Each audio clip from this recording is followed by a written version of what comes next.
Hello warriors, 20 minutes challenge part 2 किंवा day 2 मध्ये तुम्हा सगळ्यांचं स्वागत आहे. ज्यांना माहिती नाहीये हे एक्झॅक्टली काय आहे, त्यांच्यासाठी अगदी थोडक्यात सांगते. कंबाईंड ग्रुप सी ची पूर्व परीक्षा आता होतीये 25 ऑक्टोबरला आणि त्याच्यानंतर लगेच डिसेंबरमध्ये मुख्य परीक्षा आहे. खूप कमी कालावधी आहे या दोन परीक्षांच्या मध्ये आणि मुख्य परीक्षेची तयारी शेवटच्या 2 महिन्यांमध्ये करणं हे जवळपास अशक्य आहे, कारण पेपर 1 पेपर 2 ची तयारी करायची. त्यामुळे एक चॅलेंज जे आहे ते मी इंट्रोड्यूस केलेलं होतं, 20 मिनिट्स चॅलेंज, जिथे आपण डेली बेसिसवरती काही इंग्लिशचे जे वर्ड्स आहेत ते पाहणार आहोत, जवळपास 10 शब्द. आणि त्याचा डे 1 जो आहे तो ऑलरेडी म्हणजे पार्ट 1 जो आहे तो मी अपलोड केलेला आहे. तुम्ही ते शब्द जे आहेत ते फॉलो पण केलेले असतील. आज आपण डे 2 पाहतोय. इथे मी आणखी एक छोटीशी सुधारणा केली किंवा आणखी एक छोटीशी गोष्ट ऍड केलेली आहे, ती म्हणजे प्रत्येक शब्दासोबत त्याचे 2 सिनोनिम आणि 2 अँटोनिम जे आहे ते पण आपण आजपासून पाहणार आहोत. म्हणजे तुमचे फक्त 10 शब्दाने त्याच्यासोबत 4 सिनोनिम, 2 सिनोनिम, 2 अँटोनिम, असे एका स्लाइड वरती 5 शब्द म्हणजे जवळपास 50 शब्द तुमचे एकाच दिवसामध्ये होऊ शकतात. ठीक आहे. सो आजचा जर पहिला शब्द आपण पाहिला तर तो आहे बॅकबाईट. बॅकबाईट म्हणजे काय असतं? एखाद्याच्या मागे आपण पाठीमागून जे बोलतो, एखाद्याची चुगली करणं ज्याला आपण मराठीमध्ये म्हणतो, तर त्याच्यासाठी इंग्लिश मधला शब्द काय आहे? Backbite. To speak ill of someone behind their back. चुगली करणं. He backbites his colleagues to please the boss. म्हणजे बॉसला खुश करण्यासाठी तो त्याच्या सहकाऱ्यांची चुगली करतो, बॅकबाईट करतो, म्हणजे त्यांच्या पाठीमागे काहीतरी त्यांच्याबद्दल वाईट साईड बोलतो. ठीक आहे. सो सिनॉनिम जर पाहिले आपण याचे, तर स्लँडर हा एक शब्द आहे, लक्षात ठेवा. आणि दुसरा शब्द काय? गॉसिप. गॉसिप हा शब्द तर तुम्हाला माहितीच असेल. अँटोनिमचा विचार केला तर प्रेस म्हणजे आपण एखाद्याचं कौतुक करतोय किंवा एखाद्याला कॉम्प्लिमेंट देतोय. कॉम्प्लिमेंट हे त्याचे अँटोनिम असतील. कशाचे? बॅकबाईटचे. ठीक आहे. आणि मग जर लक्षात ठेवायचं असेल तर बॅक बाईट, पाठीला चावणे किंवा पाठीमागून बोलणे एखाद्याबद्दल. ठीक आहे, मागून बोलणे. द नेक्स्ट वर्ड आहे बी फिटिंग. शब्दामध्येच आहे बी फिटिंग. हा जो काही तुम्हाला इथे एक कोट दिसत आहे, हा कसा आहे? एकदम सुटेबल आहे, अप्रोप्रिएट आहे. सो अप्रोप्रिएट किंवा suitable for a person or situation, जे एखाद्या सिच्युएशनसाठी किंवा एखाद्या व्यक्तीसाठी अनुरूप असेल, सुटेबल असेल, अप्रोप्रिएट असेल, त्याच्यासाठी बी फिटिंग हा वर्ड वापरला जाईल. ठीक आहे. सेंटेन्स जर आपण पाहिलं, he wore a befitting dress for the formal occasion, म्हणजे त्यांनी त्या औपचारिक प्रसंगासाठी अगदी अनुरूप असा पोशाख जो आहे तो परिधान केलेला किंवा घातलेला होता. सिनोनिम जर पाहिले तर सुटेबल, अर्थातच बी फिटिंगचं सिनोनिम आहे सुटेबल. अँटोनिम काय येईल मग? अनसुटेबल. त्याच्यानंतर दुसरा सिनोनिम आहे ॲप्रोप्रिएट. ॲप्रोप्रिएटच्या विरोधी काय येतं? In appropriate. In appropriate. ठीक आहे. सो बी फिटिंग म्हणजे जो फिट होतोय, जो अनुरूप आहे, योग्य पद्धतीने बसतोय असा.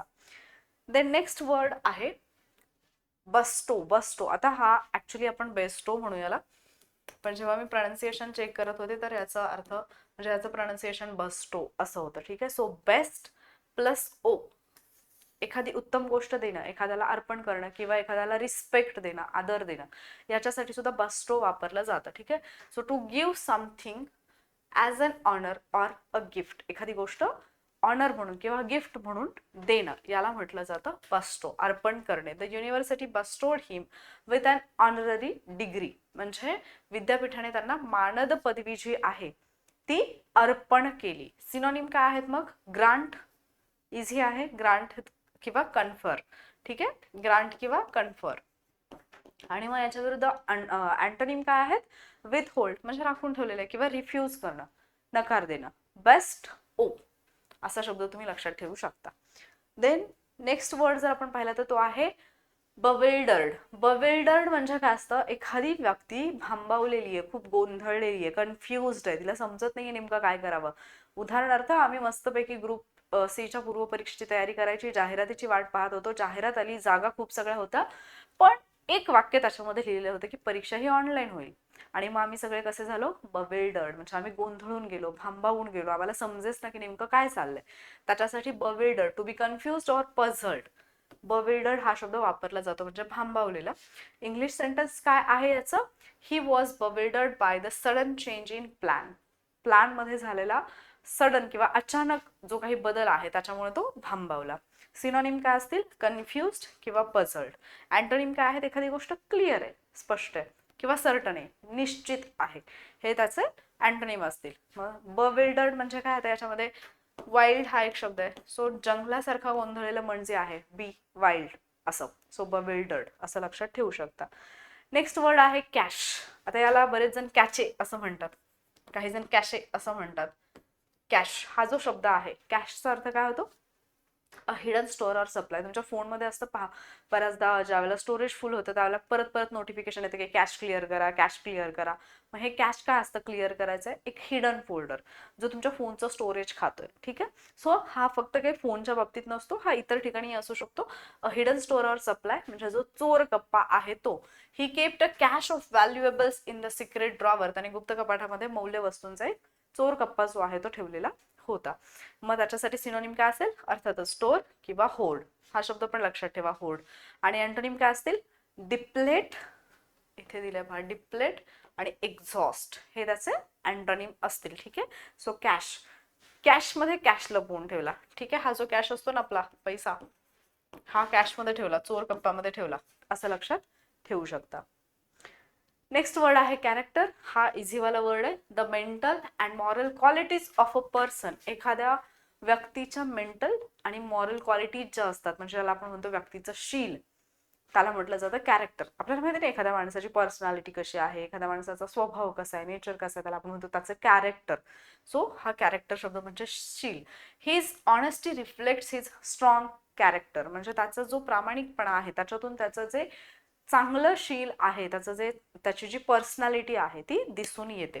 मग याच्यासाठी सिनोनिम काय आहे? नेचर किंवा पर्सनॅलिटी हे दोन शब्द. अँटोनिम काय आहेत?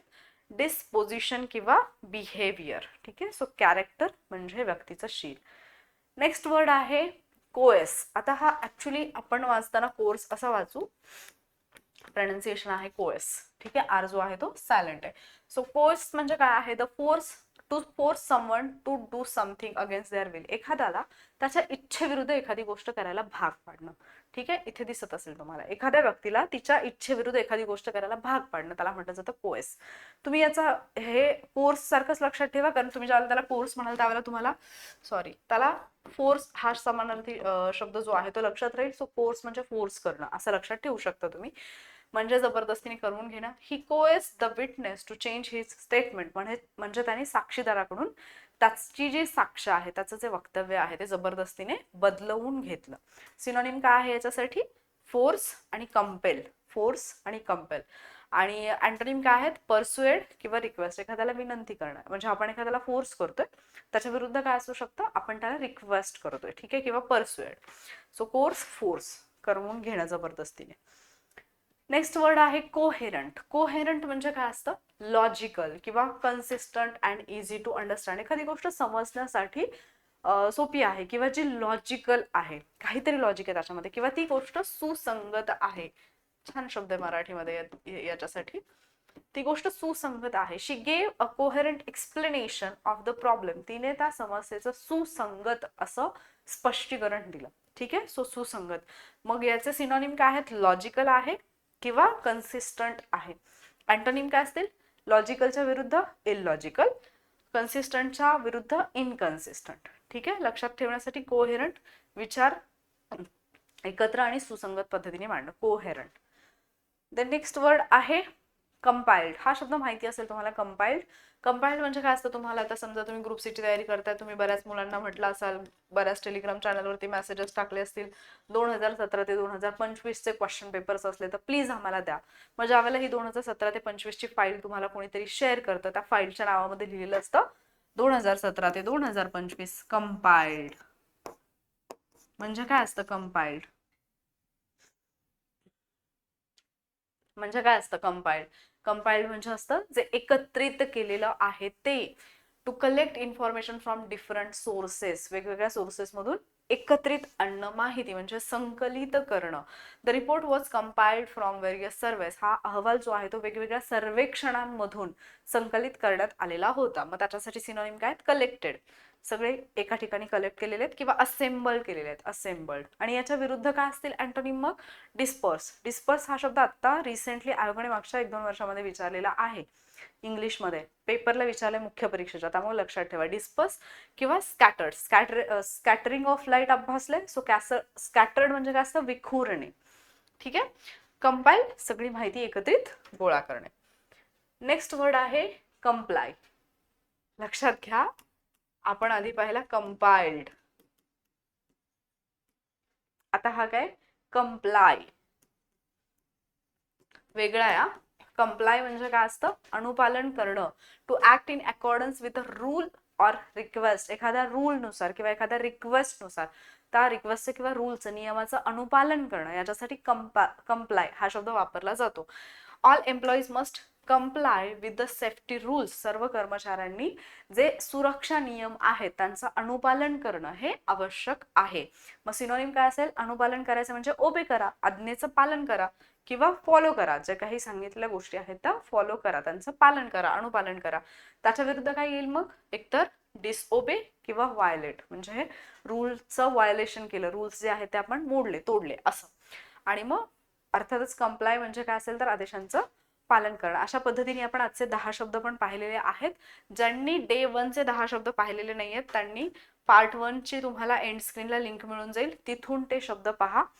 आणि जर तुम्हाला डे 3चे शब्द पाहिजे असतील तर एक महत्त्वाची गोष्ट तुम्हाला करावी लागेल, वॉरियर सुप्रिया हा जो यूट्यूब चॅनल आहे जिथे तुम्ही आता हे लेक्चर पाहताय त्याला सबस्क्राईब करा, नोटिफिकेशन बेल आयकॉन जो आहे त्याला क्लिक करा आणि कमेंटमध्ये डे 3 असं लिहा. ठीक आहे. सो पुढच्या दिवसाचा व्हिडिओ पण तुमच्यापर्यंत येईल आणि मी प्रयत्न करेन एक रूलचं लेक्चर घेऊन येण्याचा. पाहूयात आपण कसं होतंय ते. थोडी तब्येत ठीक नाहीये, मी कालच्या लेक्चरमध्ये पण बोलले, बट आय होप मी लवकर रिकवर करेन आणि मग त्याच्यानंतर आपण बऱ्याच गोष्टी करूया. ठीक आहे. सो काळजी घ्या. मस्त हे जे वर्ड्स आहेत दिवसातून जेव्हा पण वेळ मिळेल, अगदी पाणी पिताना, जेवण करताना वगैरे हे रिवाइज करा. असं थोडं थोडं करत इतकी सगळी वोकॅब्युलरी तुमची होईल की तुम्हाला एक्झामच्या आधी किंवा पूर्व परीक्षा झाल्यानंतर बर्डन येणार नाही. आणि इव्हन तुम्ही ग्रुप बीच्या मेन्सला जरी असाल तरी सुद्धा हे वर्ड्स तुम्हाला तिथे हेल्पफुल ठरतील. लवकरच भेटूयात आपण पुढच्या लेक्चरमध्ये. थँक्यू.